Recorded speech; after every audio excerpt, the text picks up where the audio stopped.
Alright guys, welcome back to the good ship Cadoha, and this week we've got something a little bit different in store for you. In fact, this video is going to be a very different pace. We're gonna attempt a 1 week survival fishing challenge where I'm only going to eat if I go out there and find food or catch fish or forage for mussel or whatever we can get. For anyone who's new here, if you had seen me at the beginning of the year, I think it's safe to say my fishing skills are left wanting. That's probably a fair way to put it. That's putting it mildly, actually. But I have really tried to focus this year on learning as much as I can and skilling myself up to be able to go out there and hunt and gather. As well as reading a few books on the subject, it probably won't come as a huge surprise to you that 99% of my learning has been watching YouTube videos. And some phenomenal resources on YouTube, some great British fishing channels, a couple of spear fishing channels, a couple of rod fishing channels. The spear fishing channels that I found the most inspirational and educational. There's a guy called Joey PK, he's got a channel and he's based in the South Devon, Cornwall area. There's another guy called Daniel Mann who just does a great job. His cinematography is great, his educational content's great, he really has a polished product, really inspiring channel for lots of reasons. So for rod fishing, there's a guy who's based up north, I believe, who does a lot of shore fishing, and he's forever traversing these really sketchy looking rocks. But he's called Slippy Limpets, his channel, and again I'll pop a link in the description, go check him out. And by far the channel that I think I've spent the lion's share of my time watching and learning from has been John Locker over at the amazing resource, The Fish Locker. And again, if you've been here a while, some of you will realise I was incredibly fortunate and I actually got to spend an entire day with John Locker trying to sort of harvest some of this information from his giant fishy brain. And I think some of it stuck. He certainly boosted my confidence after the lesson, so much so that we ended up here. And this 1 week survival fishing challenge wasn't even my idea. It was Carly's idea. She said, why don't you test yourself and see if you can survive for a week just on what you catch? I said, yeah, you know, I reckon we can do this. Let's do this. And that's where the wheels fell off the bus a little bit for Carly, because she very quickly backpedaled out of it and said, nah, not me, you. To which I was a bit wounded by that, because it clearly communicated that she actually didn't really believe I can do this. And so I felt the context was important for you to hear. That will help explain some of my Judas references throughout the video. But without further ado, let's get started on this 1 week survival fishing challenge. Let's go.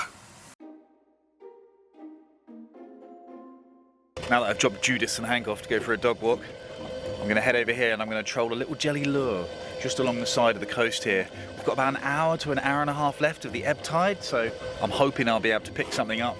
A little fish there perhaps, maybe some mackerel or a bass. Alright, I've just arrived at the peninsula and we're going to just have a little troll along here. I say the tide is still ebbing, only just though. I think we're probably quite close to low tide now. But nonetheless, let's give it a go.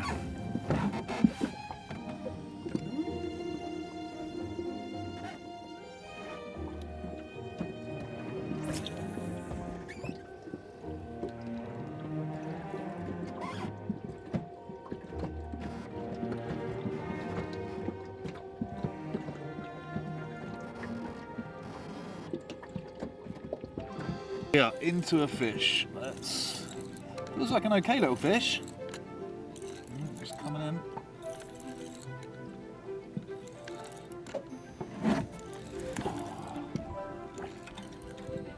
Just going for a swim around the boat. Oh wow! Oh wow! That is a monster. Oh wow!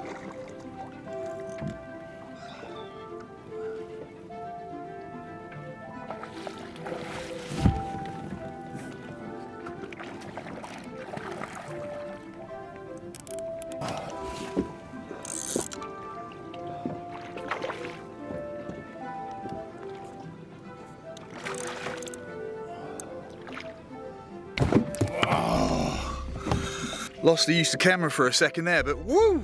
What a fish! That is a cracker. And that's going to be a solid couple of days worth of eating, so that's a great start on this challenge.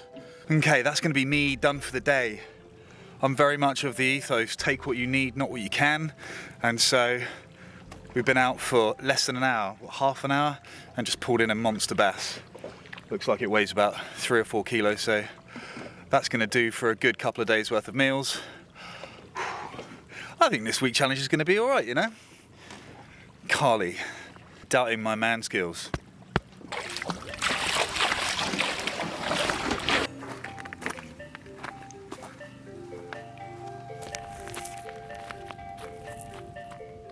If you've been watching these videos and following along with our story, you'll realise that there were a couple of moments throughout this trip where I caught some fish that I wasn't 100% sure if they were the correct size or not, and if in doubt, I put them back. It seemed like the right thing to do. But rather than being caught short without my tape measure again, I just doubled up. The legal size landing for a bass is 42 centimetres, and I basically doubled up with a tape measure in having that marked out on my chopping board, just in case I didn't have one or the other. 42 centimetres is from here to this line here, which is engraved. I think it's safe to say that we're well over with this fish. Anyway, let's sort this fish out. Sadly, I don't own a filleting knife, and that is a tragedy that will be rectified at some point, but I do have the knife that I made on my birthday, and it is razor sharp. So hopefully this will still do the fish justice. Thanks.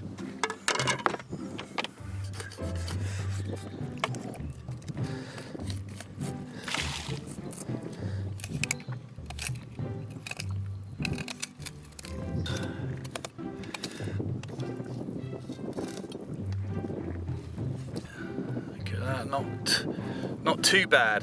I appreciate a decent chef and a decent filleting knife could probably, you know, outperform me. I'm not ashamed to admit that. Look at the thickness of that bass fillet. That's so good. Oh, that is good. I wish there was some way for a camera to capture smell. So this is why I think I at the beginning was hesitant, because I'm a grazer. I'm constantly just eating little bits all day, and so just to go so long. I'm a feaster. Yeah, you're happy. You can have your big meal within 10 seconds. Like a banquet, like a Viking at the end of the day. Just roast that hog. Yeah, I need like little and often, and it hasn't been there. It smells great. I'm excited. I think, regardless, successful start. Day one in the bag. I think there's only one place to sit and eat that bass.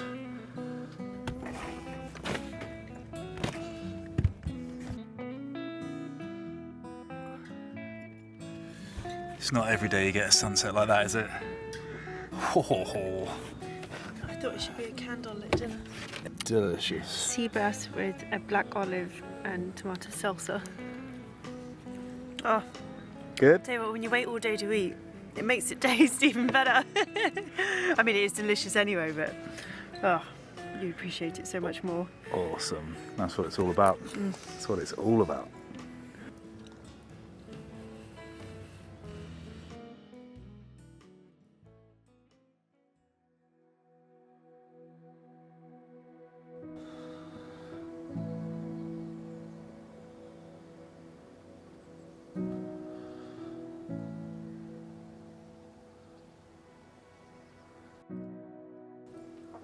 Oh, what a gorgeous morning.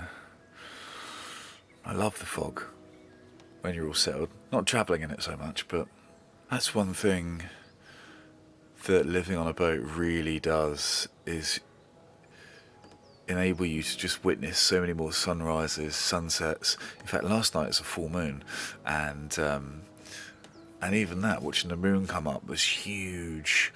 As it first came up, like orange moon as the sun was setting. We just sat and watched it. I've just got up now, and just watching the sun come up in the fog, just, I don't know, has a really kind of magic, mystical kind of feeling about it, you know. It's day 2 of the challenge today, and I think we're going to try and catch another fish. I might even go for a swim, see what's in the water.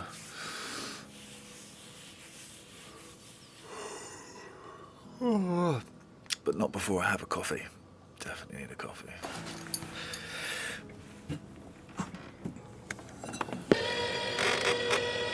It's much earlier in the tidal cycle than it was yesterday when we caught that huge fish.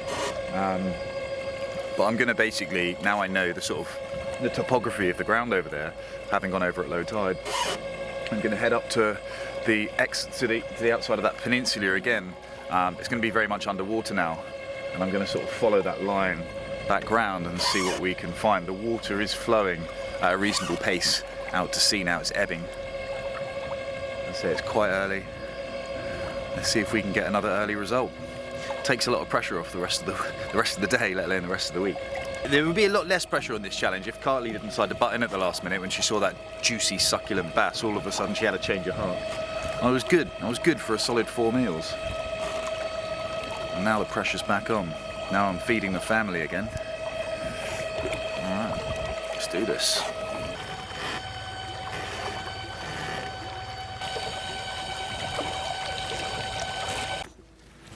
One of the things I really love doing is just casting up tide, sort of parallel with the shoreline, and then bringing the fish, the lure down, as I say, parallel with the rocks and the beach. And I think that's a more natural reflection of probably what's going on down there. That's my logic anyway. I read a book by a guy called, I think his name's Mark Cowling, and it's called The Lure of the Bass. It's a great book. It's mostly anecdotal stories of his experience fishing in this part of the world, actually, and each one of them's got some little lesson in there. And you know, if you're into lure fishing or bass fishing, I'd highly recommend it.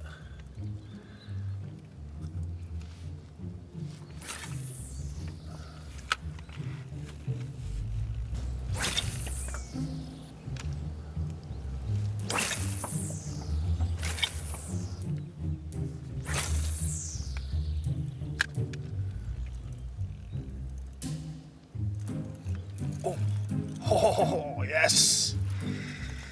There we go. Ah.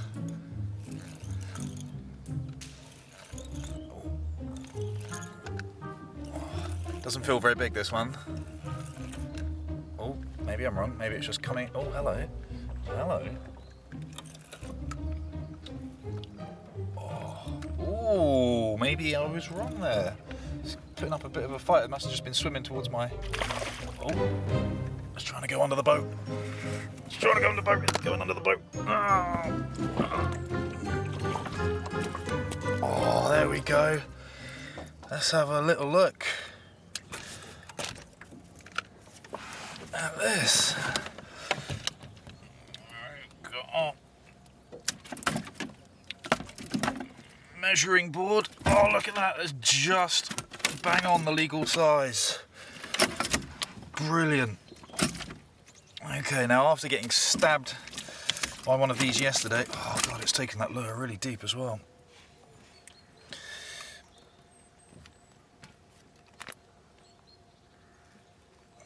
I'm gonna do my best not to get stabbed today.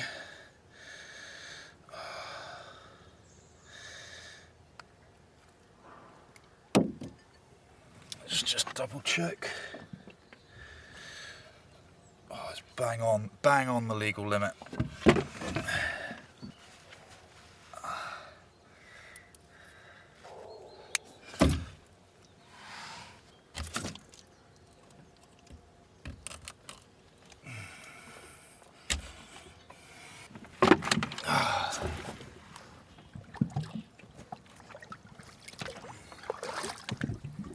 So I try and dispatch the fish as quickly as I possibly can, just knife straight through the brain, and it doesn't have to have a long, prolonged, agonising death, just it's out. Another successful morning. There you go, there's a good eating size fish there. That'll be a lovely meal for myself and Carly. Appreciate your sacrifice, mate. Good effort.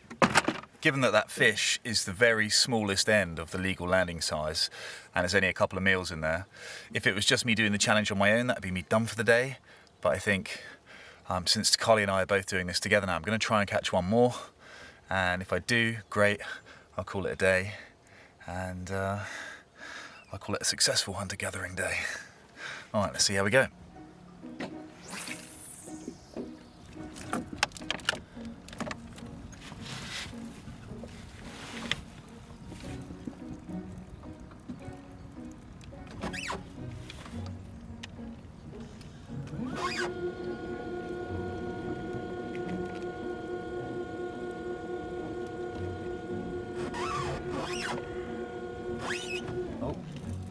Oh, I've got another one. Oh, I've got another one. Oh.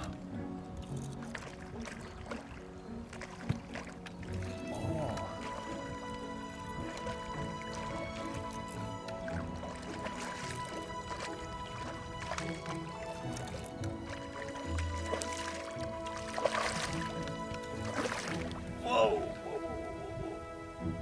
That one wasn't quite ready to come in. Wowzers. This feels like it might be a similar size to the last one. Oh, it's putting up a bit of a fight there. Oh, look at that. Oh, very similar to the last fish. And let's have a look.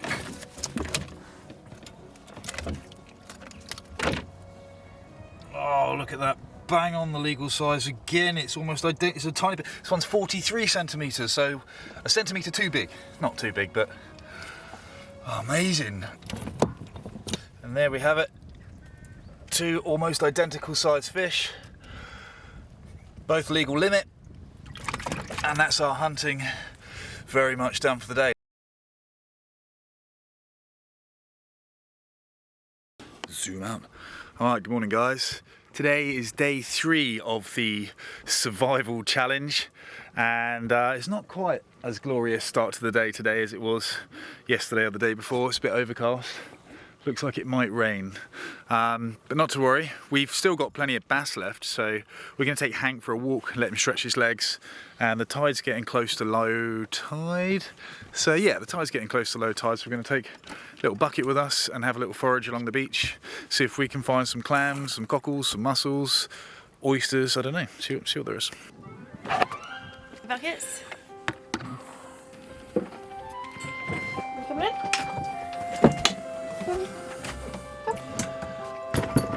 Oh.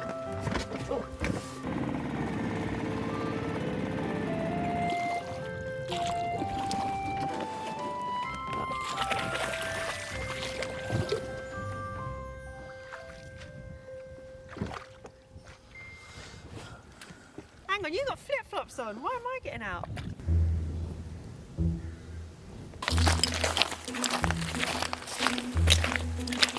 There's loads. And oysters. Oh yeah. Mussels though. Yeah. Try and find some big ones. Shows, doesn't it, just how far the tide comes in. And it hasn't even gone all the way out yet. So when foraging for mussels, Yes. they need to be at least 5 centimetres. Okay. Do we have a means of measuring them? Well, I can tell that's more than 5 centimetres. I think yours is alright, but we're going to be smaller. Mine would be a bit close. And we'll take all these barnacles off as well, so don't worry about them being like, covered in stuff. Okay. They are plentiful, aren't they? Oh look, a little queenie scallop shell. Oh. Remnants of a crab as well. I imagine a seagull. Seagull got the better of him. Oh, well. Oh, that looks like a good one. Oh, I've got some big ones down here. Yeah? Yeah. Look. Oh yeah. Yeah, look at the size. Oh of wow, that. yeah, that's what we want. That is what you want. We want a bit of that. He's a beastie as well. That's a big one. That is a big one.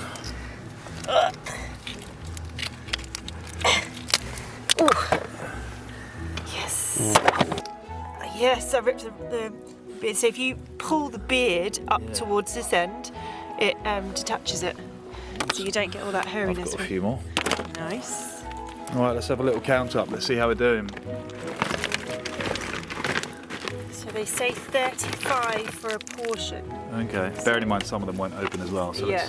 let's... 1, 2, 3, 4, 57, 58, 59, 60, 61, 62, 63, 64.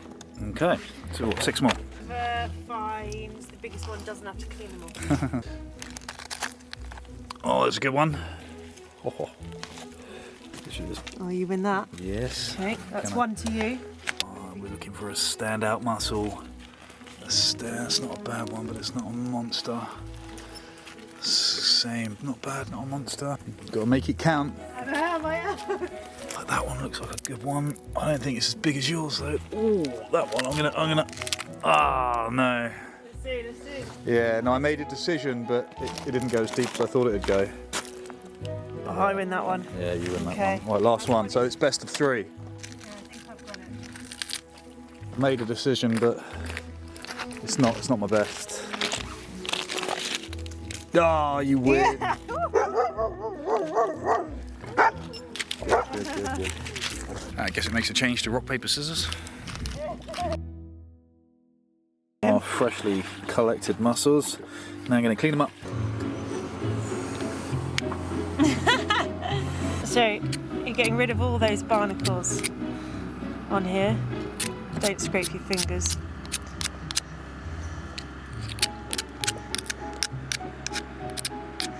And then once you've got all those off, and then you want to get rid of the beard, Beard.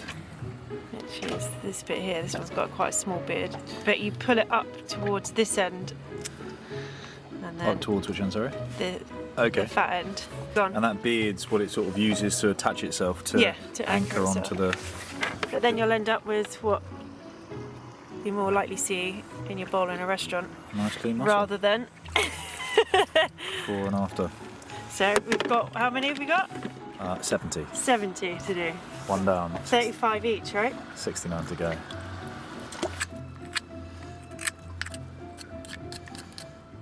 They're not too hard to get off with. Now those mussels have all been cleaned up, they've been left to soak in some fresh water with a little pinch of salt still. And there's so many of them, I'm so hungry. And Carly's just getting the old crock pot ready.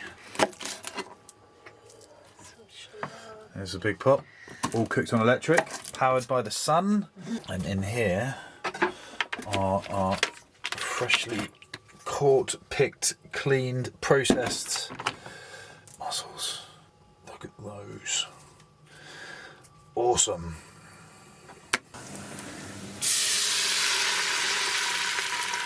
So what have you got next? Some garlic, onions, some white wine. Some shallot, garlic, thyme, butter, olive oil. Oh, it smells amazing. It smells amazing already. Teamwork. And then pop the lid on and we steam those until they all open up. Lemon and parsley. I'm so excited about this. Me too. I can't tell you how hungry I am. I mean, don't get me wrong, I love the fact that we've been able to catch lots and lots of bass, but it is also awesome to be able to vary up the meal a little bit as well. So, Yeah. although you do an amazing job varying it up between all the different types of bass recipes you do, nails. But yeah, I am looking forward to having some mussels. Me too. Smells good. There is a lot of steam. Look at the amount of meat in there. Oh, They're wow. big uns. I can take it. Yeah? I It's can hot. take it. That's just really hot. Yeah, that's what.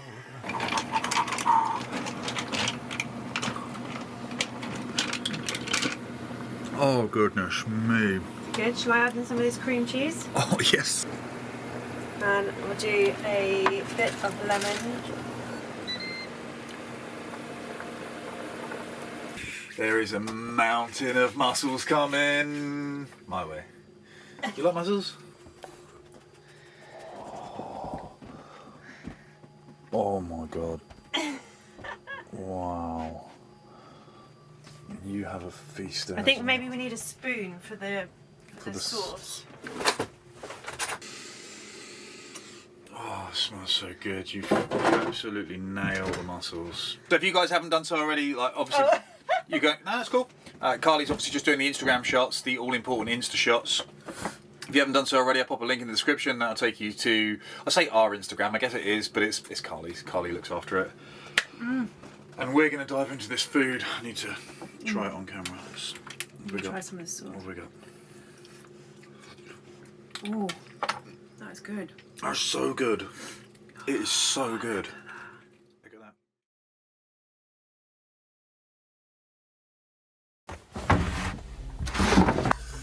Carly's new sticker.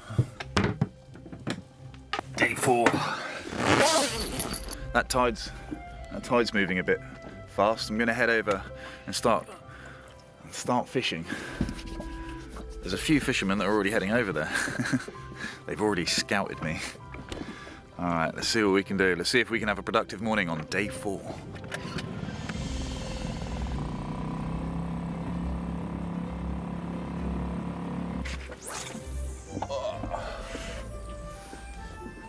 So we might actually need to move from this spot later because the weather we've got coming in is coming in a little bit earlier than we anticipated. Seems to be moving a bit faster. It's not going to be pretty, so we don't really want to get stuck here because as lovely as it is, and although it does protect us from the wind, Carly's got a load of orders because you guys have been ordering leads and collars from her Etsy shop.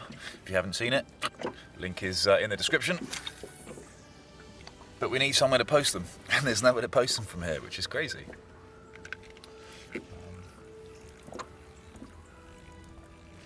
I really wanted to get in the water and find some scallops and some crabs, but this first challenge is just to see if we can survive a week. Although that week's become five days. It's a working week. It's a Monday to Friday challenge now. I do really love the idea of like developing these skills. You know, testing yourself, just to, even if you never need them. Even if it's Tesco's or Sainsbury's or Lidl or wherever you shop, Waitrose, you know, is always going to be there. Oh crap. Then it's good to have something. It's good to have a plan B that you never need, right? Than to not have a plan B that you end up needing. And like I say, I'm not some paranoid prepper or anything like that. I'm just, I don't know. The world seems a bit funky at the moment. You know, there seems to be, I don't know, the pandemic obviously hasn't helped. And the idea of supply chain shortages at some point in the future don't seem as crazy as maybe they once did. And I don't know, there's something I like, something about the sailboat. You know, like you have all these preppers that have, you know, all their stores at home. You know, if the world gets too gnarly, I don't know, there's something about people just turning up and taking your stuff. There's something I love about the idea of a sailboat. You know, firstly, it's mobile, and the idea that you can move your home around as you need, and then use the ocean and the surroundings to find food. I don't know. Just like I said, even if you never need to use those skills in anger, there's a certain sort of comfort you get sleeping at night, knowing they're there. And that's all this sort of 1 week challenge is at this point.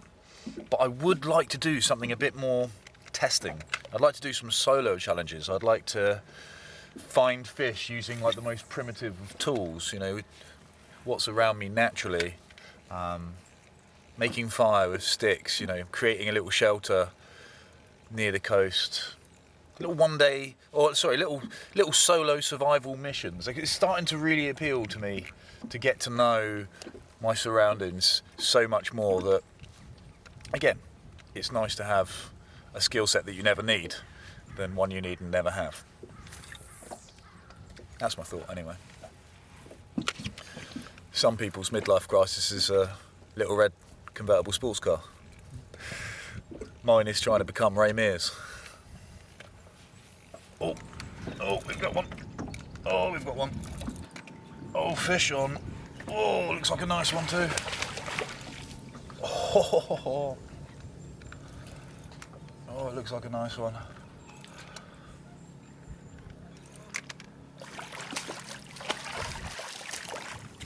Oh, look at that. What a cracker. Let's just double check again it's the legal size. Again, I've put a mark there to mark 42 centimetres. Oh, it's well over the legal size. That is perfect.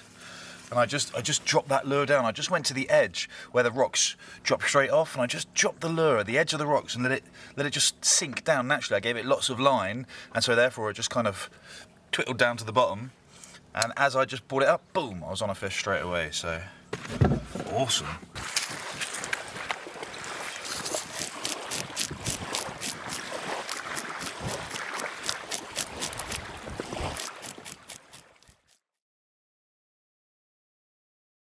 So I'm going to film this from my mobile phone sticks. It's raining outside for day 5 of this challenge. It's not a very lovely day, but You know, when you got to hunt together, you got to hunt together. So I've got the clothes for it, but I don't have the camera for it anymore because I lost not one but 2 GoPros cunningly, and I don't want to take our really expensive camera out and risk losing it. So I'm going to try filming this on the mobile. I'm going to put it in a waterproof case and see how that goes.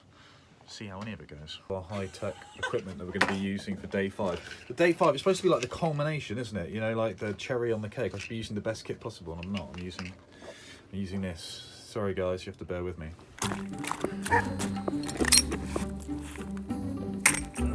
That's not going anywhere. Let's grab our bucket and our net.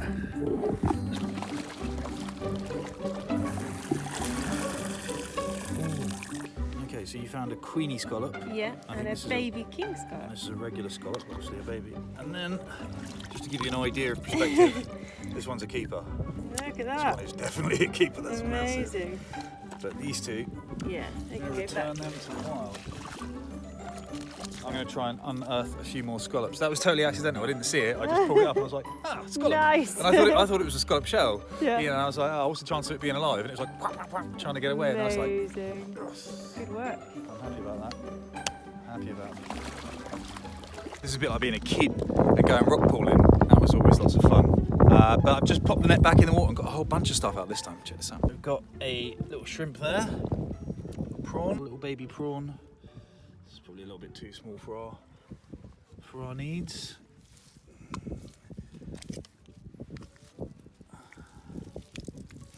Oh, there we go.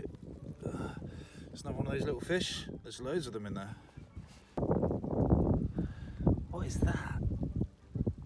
Almost looks like a kind of looks a bit like a seahorse, but not. Has that kind of. Is it a seahorse? I don't know. It probably doesn't want to be out of the water for long.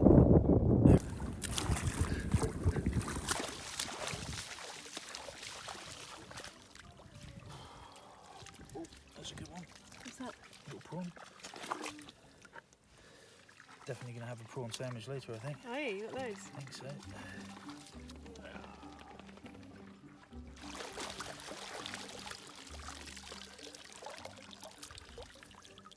Oh, I see one there. A prawn? Yeah. What's that? Oh, it's a weaver fish. It's a weaver fish. Bring the bounty down. See you in a minute.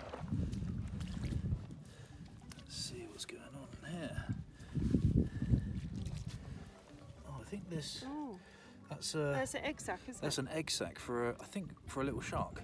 Okay. A dogfish, I think. Chuck it in the water. Some baby prawns. Oh. These ones are too small to keep to eat, but if you wanted to use them as bait, you could. Look, you've got tiny little crabs here. Again, all potential bait if you want to use them. Got some more prawns here. Again, these are too small for me to keep, so but would make good. But this one is. Is that a weaver fish or a prawn? That's probably just about big enough to want to keep. This for me is the icing on the cake of the survival fishing challenge. I'm going to pick all of these and then I'm going to make what I've been longing for ages now. And that is a fresh prawn sandwich. Oh. Alright, let's get cracking.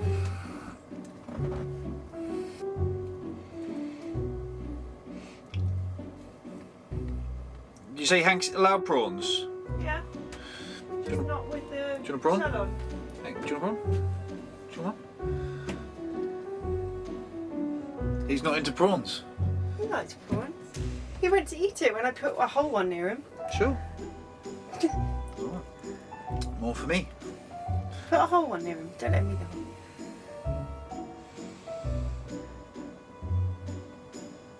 No. Not fair. It's fine by me. And whilst I finish preparing this bumper catch of prawns, I have a gigantic thank you to say to everybody, the overwhelming number of people actually who've come over and joined the team over on Patreon to support our filmmaking efforts directly. A huge thank you to SV Betty Bella, SV Pebbles, David Davenport, Lucas and Haley, Gideon Dean, Ulf Jürgen Lundberg. Certainly hope I got that name right. Massive thank you to Tom Moss, Tanya Slater, Richard Hall, and again another name that I may struggle to get right. I hope I don't. To Victor Rodenhus, who went over to our website directly and actually sponsored us straight through the run button. So massive thank you to everyone. It really makes me excited for the future to think about the quality of videos hopefully we're going to be able to produce as the time goes by. So I hope you guys all enjoyed this slightly different pace of video, and we'll look forward to seeing you next time. Bye for now.